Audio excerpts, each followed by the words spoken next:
Hello friends, we will continue to solve problems on subgroups. So this is the fifth problem I have written here. If A belongs to G, define n of A is equal to x belongs to G such that xa is equal to ax. Show that n of A is subgroup of G. N of A is usually called the normalizer or centralizer of A in G. Now see how a normalizer of or centralizer of A in G is defined. It is denoted by n of A and it is equal to those elements of G such that xa is equal to ax. That means those elements of G which commute with A. This is a commutative property. Xa is equal to ax. So all those elements in G are collected here in n of A, and that is called normalizer. Now if G is abelian, then n of A is equal to G whole itself. So every element satisfies this property. But if G is non-abelian, then only those elements which commute with A is collected in normalizer, or this is also called commutant of A. And now we are asked to show n of A is subgroup of G. So that we shall prove. Now we write its solution. We have to prove n of A is subgroup of G. So to prove n of A is subgroup of G,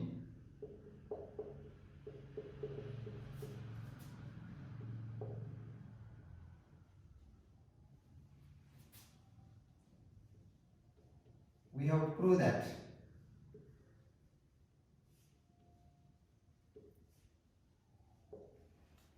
there are two necessary properties to be proved or to be satisfied or to be verified by n of A, that is we know closure and existence of inverse. But before that we may check one more property which is necessary, that is n of A must be non-empty. So we have to prove that n of A is non-empty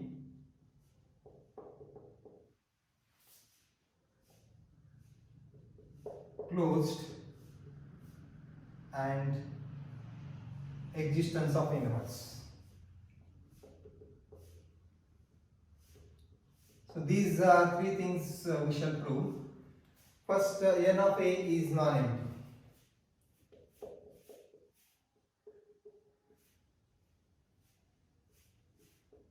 Now by definition of n of A, we may see here that element of G which commute with A, and we know that identity commutes with every element.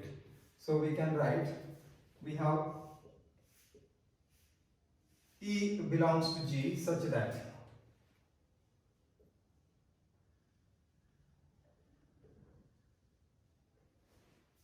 EA is equal to AE.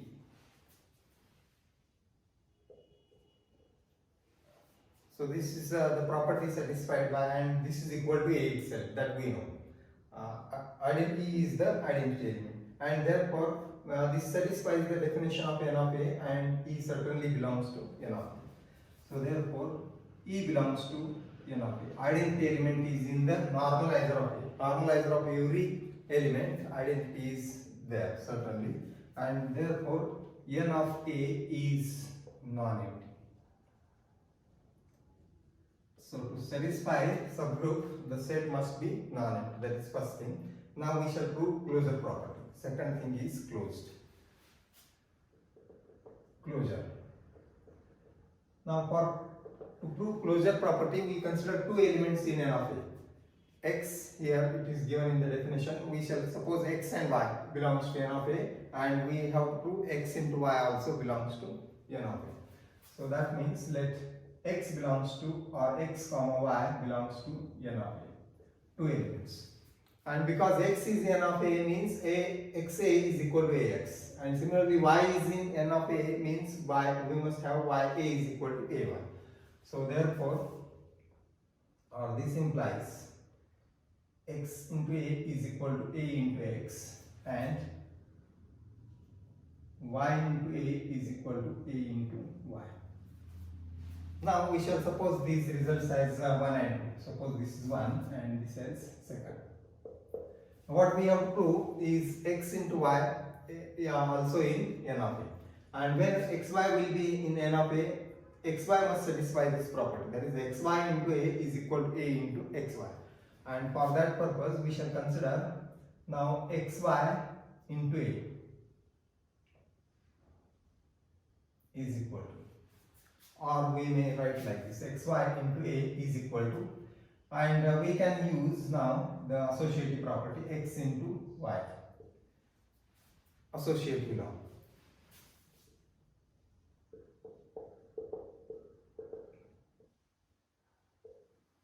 And now this further can be written as x into ya, but ya is equal to ay.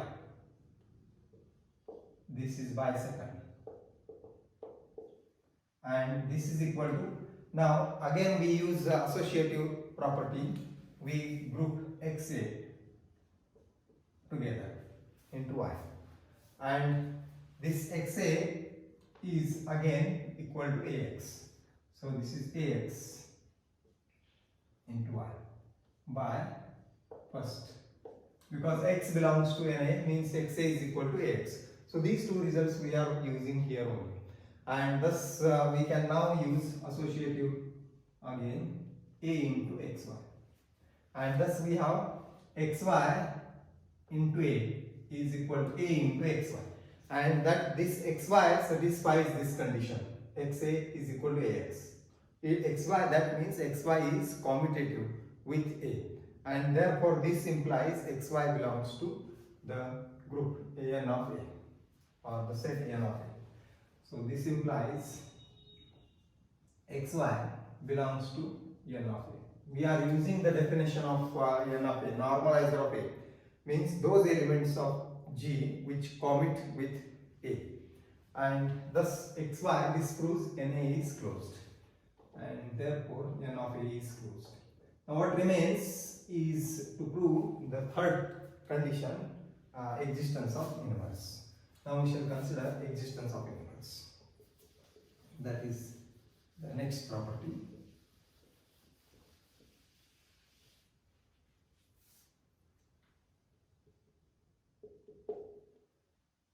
Inverse.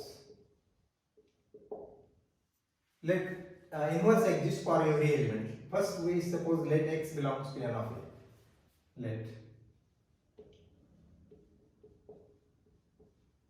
and this implies ax is equal to xa. Now what we have to prove is x inverse belongs to n of a.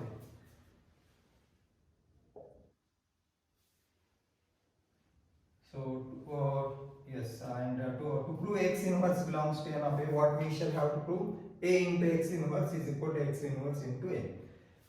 To prove x inverse belongs to n of a, we have to prove a inverse a into x inverse, a into x inverse is equal to x inverse into a. In place of x, here is x inverse. So this result we have to prove. Now we shall consider this again from, we may suppose this as third, and from 3, and continue that. X belongs to n of a, that is ax is equal to xa.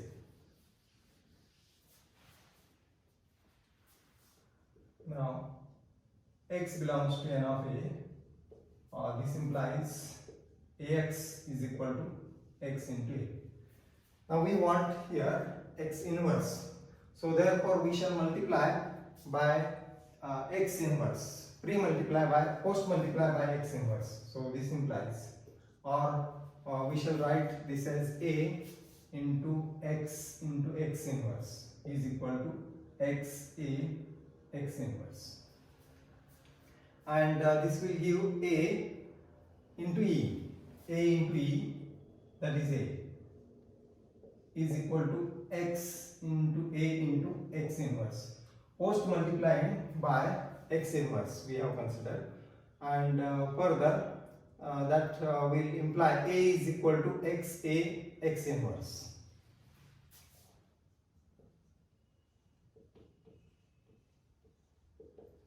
Now we shall pre-multiply by x inverse. So So this will imply x inverse into A is equal to x inverse x A x inverse pre-multiplying by x inverse.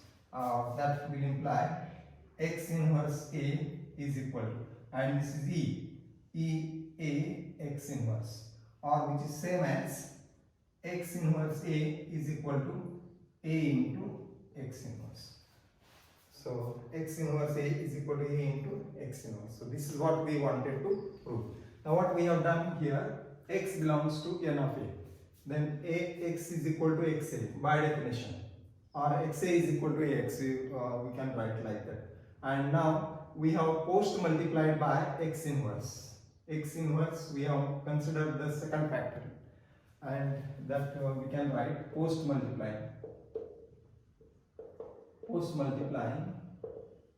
by x inverse. And here this is identity law, x into x inverse is equal to E. And then again A into E is equal to A. So this we have kept as it is. Now pre-multiplying by x inverse. First we have post multiplied, next we have pre-multiplied. Pre-multiplying by x inverse. So pre-multiply by x inverse. And x inverse into A is equal to x inverse x. This remains the same, only we have to write this factor first. And further, this is x inverse A, this becomes E. And E into A x inverse, E into A is A. And thus this implies x inverse belongs to this normalizer, because it satisfies this property, that is x inverse is commutative with A. So this implies x inverse belongs to n of A. And thus x, we have x belongs to n of A implies x inverse belongs to n of A, means inverse exists for x. So thus every element in n of A has its inverse in n of A. And hence by these three conditions, it is non-empty, closure property is satisfied, and existence of inverse is also satisfied, and this proves n of A is subgroup of G. Hence n is subgroup of G. This result we have proved.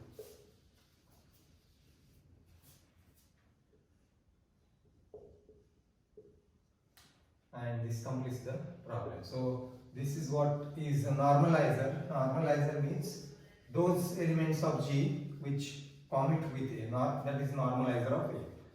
Now we shall consider next problem, and that is the sixth one from the book of Topics in Algebra by I. Hurston. So the next problem is, if H is subgroup of G,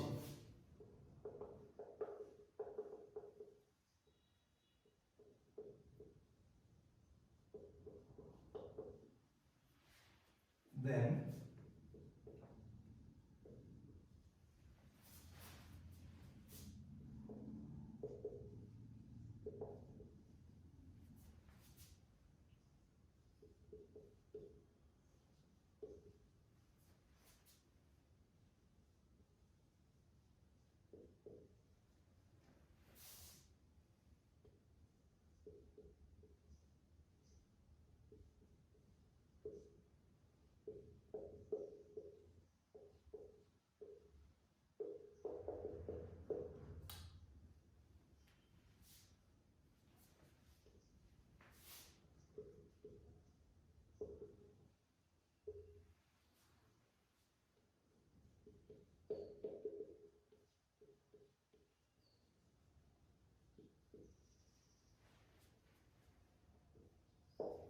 so this is our next problem. And here actually in these problems, earlier and this problem, we have defined the terms. And earlier we have defined centralizer of a element. Now here we are defining centralizer of a subgroup H.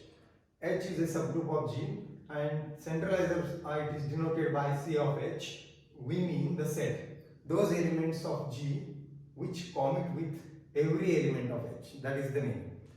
X belongs to G such that XH is equal to HX for all H belongs to H.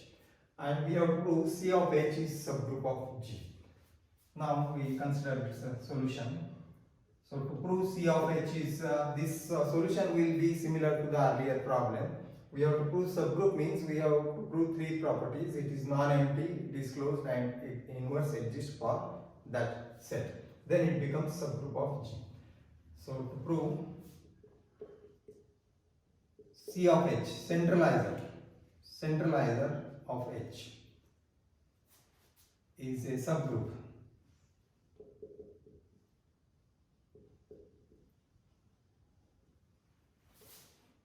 We need to prove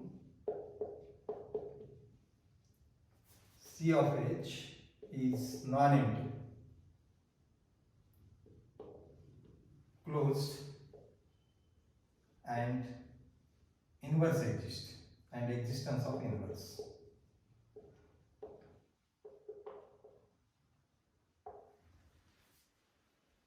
Now what is the defined C of H? We write the definition. We have C of H, centralizer of H, those elements of G such that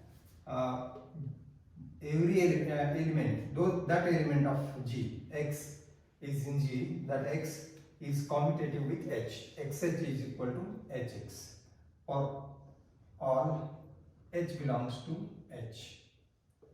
So this is the definition of centralizer. Now by observation we can see what is the element which is commutative with H or which commutes with H, and certainly E commutes with every element, therefore E is in CH. So first we write C of H is non-empty.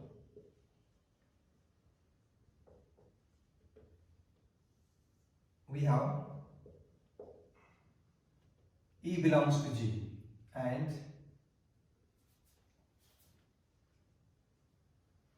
E into H is equal to H into E for all H belongs to H. Therefore, E belongs to C of H, and therefore C of H is non-empty. So identity always there in centralizer of every subgroup, and therefore this C of H is non-empty. Next is closure property. For closure property, we shall have to consider two elements in C of H and show their composition or product is also in C of H. Closure. Let X comma Y belongs to C of H, and so this implies, now by definition, see the definition here or it is the same. X is in C of H means XH is equal to HX, and thus this implies XH is equal to HX, and Y also belongs to C of H, therefore YH is equal to HY for all H in G. H belongs to H. So this is the condition we have. Now what we shall have to prove is XY is in C of H. And to prove XY is in C of H, what we have to prove according to the definition, XY must satisfy this condition. XY into H is equal to H into XY. So we will consider XY into H. And finally what we have to prove is this must be equal to H into XY. So this we shall have to prove. And with the help of this we can consider, as in the earlier solution we will write like this. This is equal to X into YH, associative property we shall use, or associative law. And this is equal to, now you see YH is equal to HY, we will suppose this as a second and this as 1. X into HY by second. And again we use associative, that we group the first two associative law, xh into y, and again xh is equal to hx.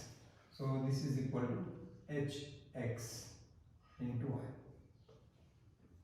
by 1. And again we use associative law and we get h into xy.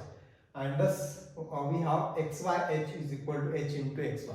So this shows that xy satisfies the condition in the definition, and therefore xy belongs to ch. So this implies xy belongs to c of h, and therefore c of h is closed. Now what remains is to prove the existence of inverse, that we shall consider. Third case is inverse. Third condition is inverse. Let x belongs to c of h, and by definition if x is in this set, then x satisfies this condition, xh is equal to hx. So this implies xh is equal to hx. Now we want to prove x inverse belongs to c of h, and therefore x inverse must satisfy this condition also. So to prove x inverse belongs to c of h,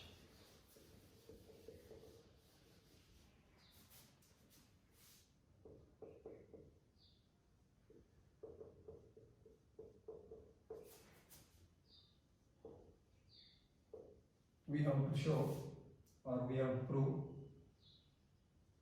x inverse into h is equal to h into x inverse. So this result we want to get.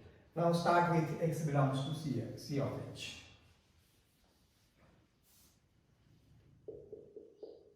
Now x belongs to c of h. So this implies x into h is equal to hx. And further this implies, so what we want is x inverse on the left side, and therefore we shall pre-multiply by x inverse, and if you pre-multiply by x inverse, what we shall get, you see, x inverse into xh is equal to x inverse hx, that is pre-multiplying by x inverse, and this gives e into h. So this implies EH is equal to x inverse HX. Now what EH is again same as E, again same as H. H is equal to x inverse HX. And now we shall consider this as, now we have to post multiply now by x inverse. But this will not be the case because we are assuming here that inverse exists of x, and therefore this can further be post multiplied by x inverse. So that implies h into x inverse is equal to x inverse h x inverse. Yes, it is right. We are now post multiplying by x inverse. Here we have pre multiplied by x inverse. After that we are post multiplying by x inverse. Now you see, this implies h x inverse is equal to x inverse h into e, associative law, and thus this is h into x inverse is equal to x inverse into h, and this is what we wanted to prove. H into x inverse is equal to x inverse into h. Now see the steps again. X belongs to c of h. We have, by definition, x of xh is equal to hx, and this further. So here we have pre-multiplied by x inverse. Pre-multiply by x inverse. This we have done. And then this is x inverse into x is e, identity law, and it is the same. So here it is again identity law, e into h is equal to h, x inverse hx. And now post multiply by x inverse.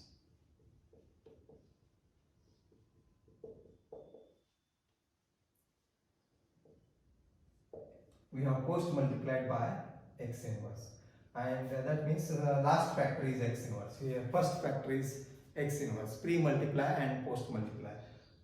These operations we have done, and this is h into x inverse is equal to x inverse h, x into x inverse is equal to e, and again h into e is equal to h.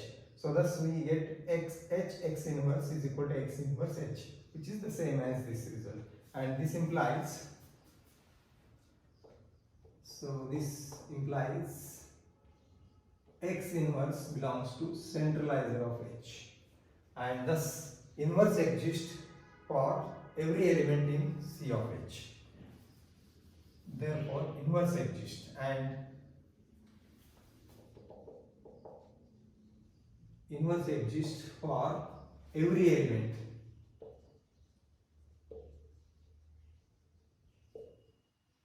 in C of h, and hence C of h is subgroup of G. So this is centralizer. Now these subgroups are important for our next concept, that is normal subgroup. So we have defined centralizer. Centralizer is the set of those elements of G which commute with every element of H. That is xh is equal to hx. Now for abelian groups, this condition normalizer or centralizer is satisfied by every element of the group, and it is not different. But some for non-abelian group, for some non-abelian group, these will not be satisfied by all elements. For example, if you consider the group of matrices, non-singular matrices, then matrix multiplication is not commutative. We know that means for matrices AB is in general not equal to B. And what will be the element of the matrix which commute with every element, and that is only the identity element. We have AI is equal to IA, or another thing as A into A inverse is equal to A inverse into A. Only in this case the product becomes commutative, and this will be the element in centralizer of the subgroup, or this will be the element in normalizer of A. It is identity and the inverse. Other elements will not be there, and that is the meaning of centralizer or normalizer of group. Now we shall consider our next concept is normal subgroup.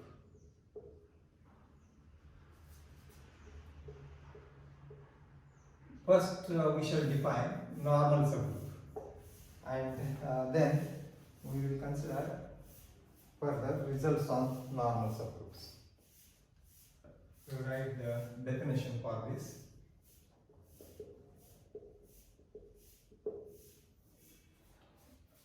Let n be a subgroup of G,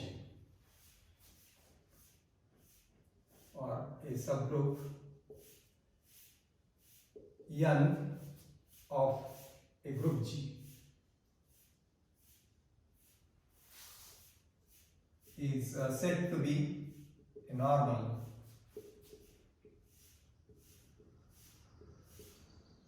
subgroup of G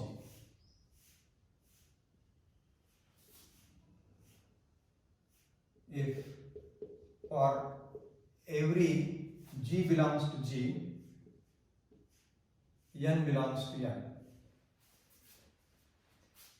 G inverse belongs to n.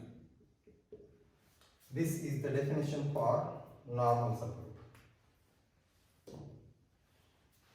Now what it means? Subgroup, it must be a subgroup. For normal subgroup, it must be a non-empty subgroup of G. A subgroup n of group G is said to be normal subgroup of G if for every G belongs to G, every element G belongs to G and n belongs to n, this composition or this product G inverse is again in n. And you should see G is in capital G, group G, and n is in n. that is the subgroup, and the composition is G n G inverse, and that is again in n. Then n is normal subgroup. Now, if n is say abelian or G is abelian, then every subgroup is normal subgroup, because this property is satisfied. We can use commutative property. Abelian group means commutative group. N G inverse can be written as G inverse n, and then G inverse is E n belongs to n. So this is a normal subgroup. Every subgroup is normal in abelian subgroup. So we write as a remark, for an abelian group,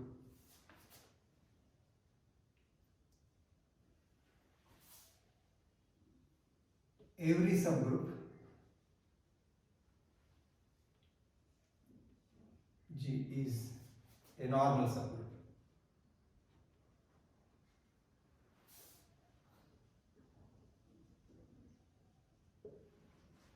And second thing we shall consider, see, we have G capital N G inverse. Now what will be this set? We will consider this is a G. This will have the elements of this type, G n G inverse. Middle set is considered as n, and therefore this is G n G inverse. See, this set G n G inverse is defined as G n G inverse product in this form, such that G belongs to G, n belongs to n. And therefore, now when we say a subgroup is normal if this type of element is in n, so that means this element in G n G inverse is a element of n. So that means this must be subset of n.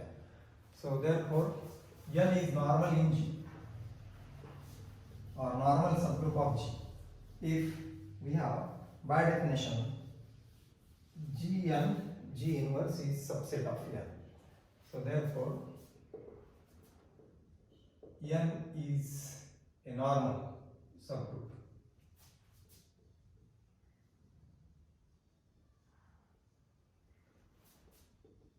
If and only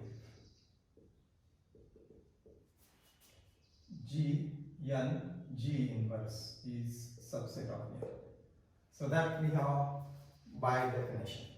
Definition of normal subgroup is,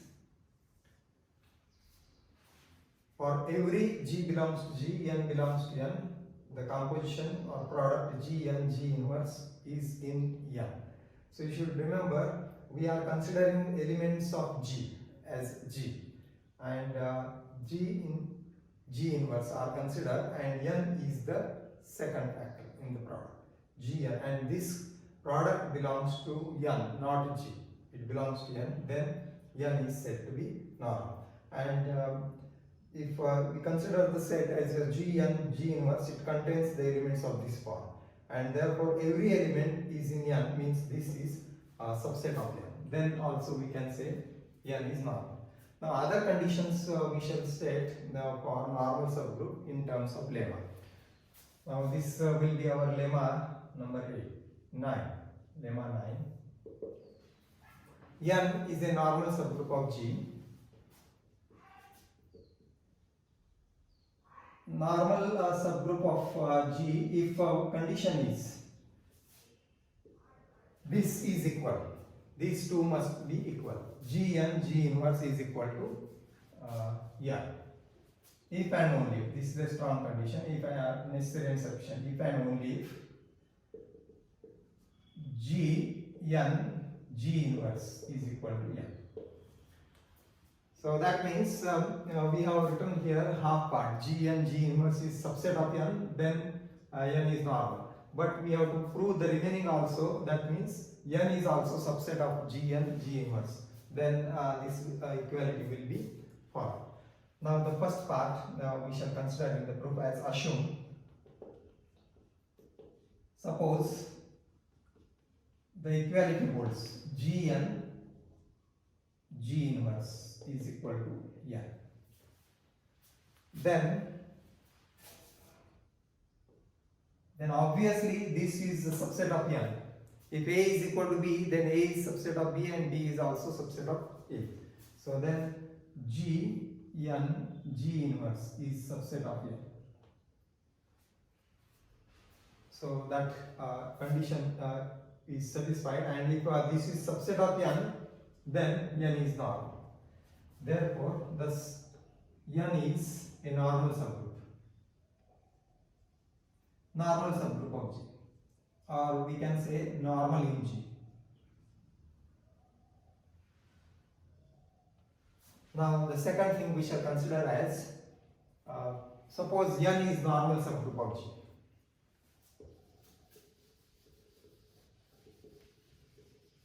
Secondly, we assume n is normal subgroup of G and we have to prove the equality.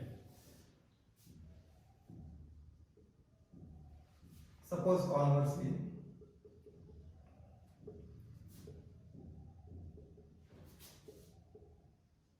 n is a normal subgroup of G.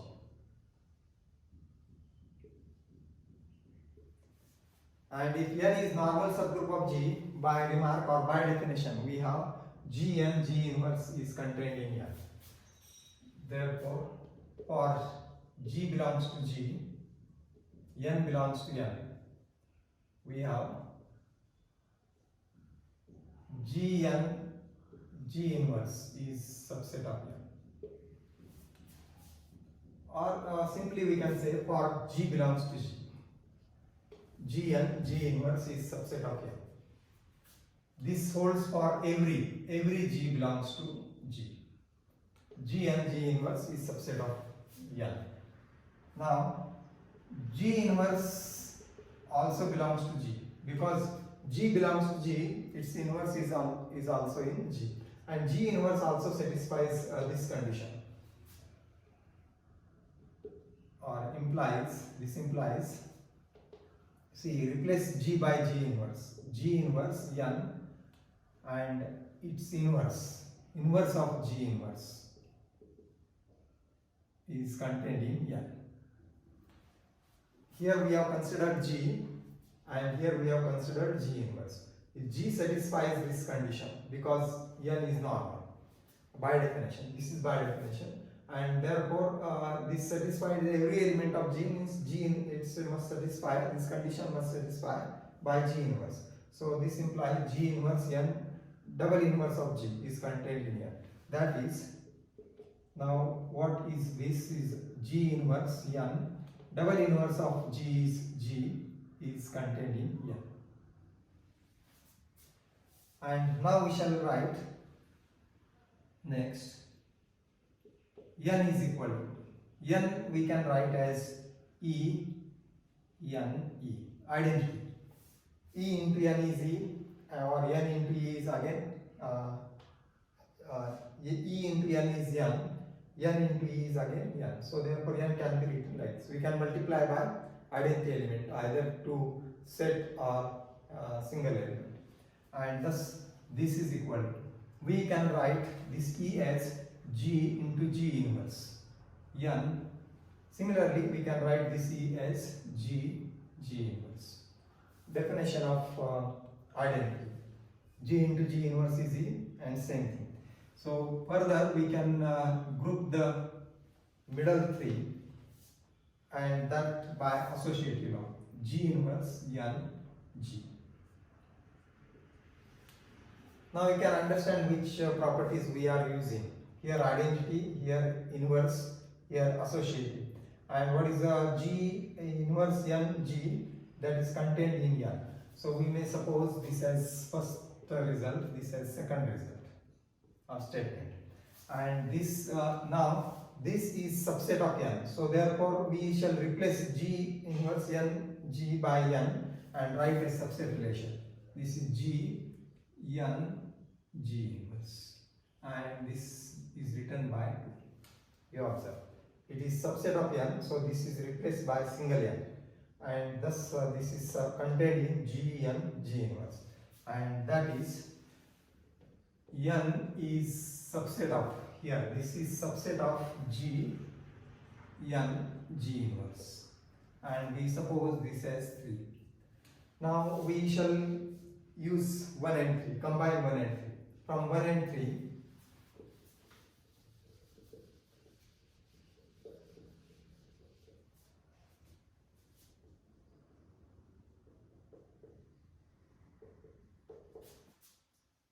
we get equality. You see, A is subset of B, B is subset of A, means the two sets must be equal. We get G n G inverse is equal to n, and this is what we wanted to prove. If G is normal, then G n G inverse is equal to n, and vice versa. And that means G is normal, n is normal in G if and only if G n G inverse is equal to n. So this completes the proof.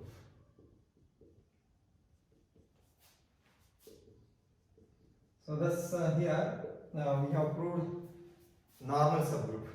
The condition for normal subgroup is G n G inverse is in n, and we have proved one result about a normal subgroup, which is n is normal in G if and only if G n G inverse is equal to n.